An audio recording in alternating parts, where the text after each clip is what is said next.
সদ্যঘোষিত উচ্চতৰ মাধ্যমিক চূড়ান্ত বৰ্ষৰ পৰীক্ষাত সোণ হৈ উজ্বলি উঠিছে টিহুৰ উত্তৰবালিৰ যমজ ভগ্নী হিতুস্মিতা আৰু হিৰুস্মিতা।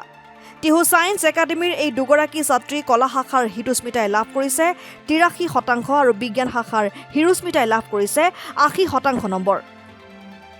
কন্যাৰ সাফল্যত পিতৃ মাতৃৰ চকুত এতিয়া আনন্দৰ চকুলো। মানে বহুতখিনি কষ্টৰ ফলত এইখিনি ৰিজাল্ট পাবলৈ আমি সক্ষম হৈছো।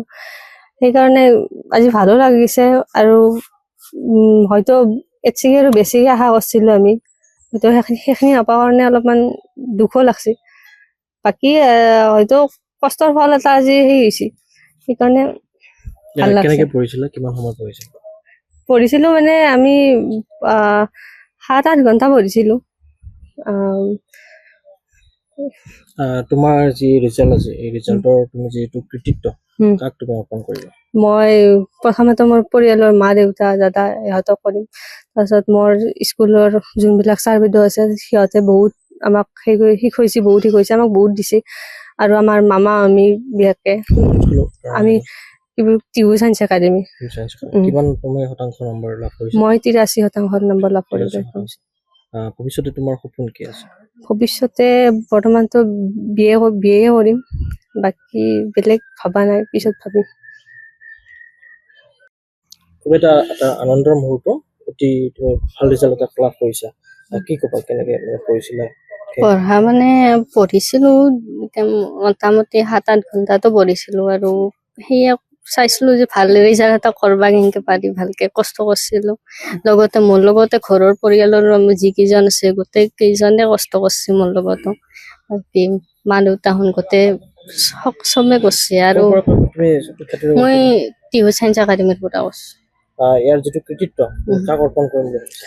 প্ৰথমতেতো ছাৰ বাইদেউহনতো পাবই, তাহোন যিহেতু মই ছায়েন্সৰ বিশেষকেতো মানে টিউচন ল'ব লগা হয়ে চবৰে, কিন্তু মই ছাৰ বাইদেউহন ভালকে শিকাৰ কাৰণে মই হয়তো টিউচন নলকে এখিনি ৰিজাল্ট কৰিব পাৰছো। আৰু ঘৰৰ মা দেউতা দাদাহন আছে, মই 80%। ভৱিষ্যত পৰিকল্পনা? ভৱিষ্যত মই গ্ৰেজুৱেশ্যন কৰিম, সেই দিশতে আগুৱাই যাম বুলি ভাবিছো।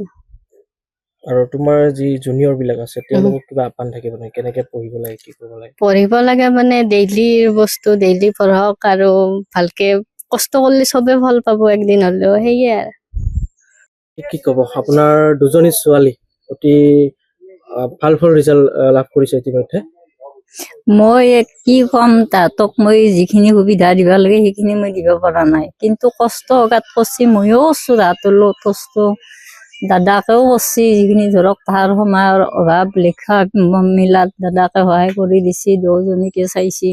তাৰপিছত স্কুলৰ বাইদেউ ছাৰহঁতেও বহুত হেৰি কৰি দিছে, কিবা ধৰক প্ৰশ্ন কৰিলেও তাহোন উত্তৰটো তাক লগে লগে দি দিছে, যিহেতুকে মই টিউচন পাতি দিব পৰা নাই। আৰু তাৰ লগতে মামাখিনি ওচৰতে আমাৰ একেলগে থাকো আমি।